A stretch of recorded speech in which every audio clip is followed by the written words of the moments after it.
আয়াত ৭১ ওয়াল্লাহু ফাদ্দালা বা'দাকুম আলা বা'দিন ফির রিজক ফামাল্লাযীনা ফুদ্দিলু বিরাদ্দি রিজকিহিম আলা মা মালাকাত আইমানুহুম ফাহুম ফীহি সাওয়া আফাবিনি'মাতিল্লাহি ইয়াজহাদুন।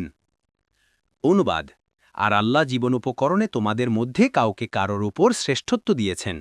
যাদেরকে শ্রেষ্ঠত্ব দেয়া হয়েছে তারা তাদের অধীনস্থ দাস-দাসীদেরকে নিজেদের জীবন উপকরণ হতে এমন কিছু দেয় না যাতে ওরা এই বিষয়ে তাদের সমান হয়ে যায়।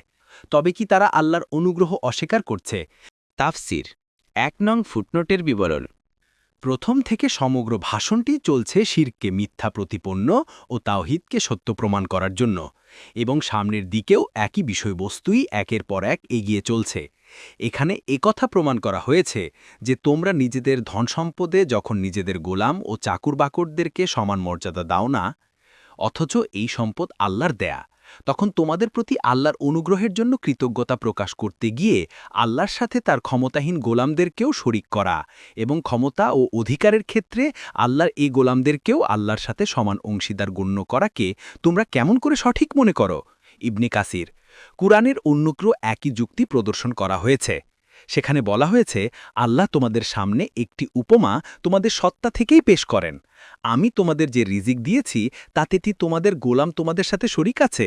আর এভাবে শরিক বানিয়ে তোমরা ও তারা কি সমান সমান হয়ে গেছ?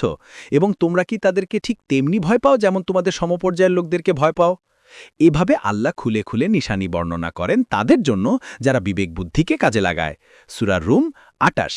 দুটি আয়াতের তুলনামূলক আলোচনা করলে পরিষ্কার জানা যায় যে উভয় স্থানেই একই উদ্দেশ্যে একই উপমা বা দৃষ্টান্ত থেকে প্রমাণ সংগ্রহ করা হয়েছে এবং এদের একটি অন্যটির ব্যাখ্যা করছে।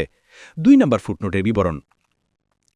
এখানে আল্লাহর অনুগ্রহ অস্বীকারের অর্থ আল্লাহই মানুষকে নেয়ামত দান করেছেন।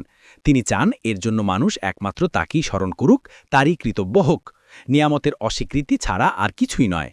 আল্লাহর নেয়ামতের অস্বীকারের এই তাৎপর্যটি অনুধাবন করার পর এই বাক্যাংশের অর্থ পরিষ্কার বুঝতে পারা যাচ্ছে যে এরা যখন প্রভু ও গোলামের পার্থক্য ভালো করেই জানে এবং নিজেদের জীবনে সর্বক্ষণ এই পার্থক্যের দিকে নজর রাখে, তখন একমাত্র আল্লাহর ব্যাপারেই কি এরা এত অবুঝ হয়ে গেছে যে তার বান্দাদেরকে তার সাথে শরিক ও তার সমকক্ষ মনে করছে? আল্লাহর দেয়া ক্ষেত খামার ও পশু সম্পদের একটি অংশ শুধু তারা আল্লাহর জন্য নির্ধারণ করে থাকে। এভাবে তারা আল্লাহর নিয়ামতকে অস্বীকার করে তার সাথে অন্যকে শরিক করে।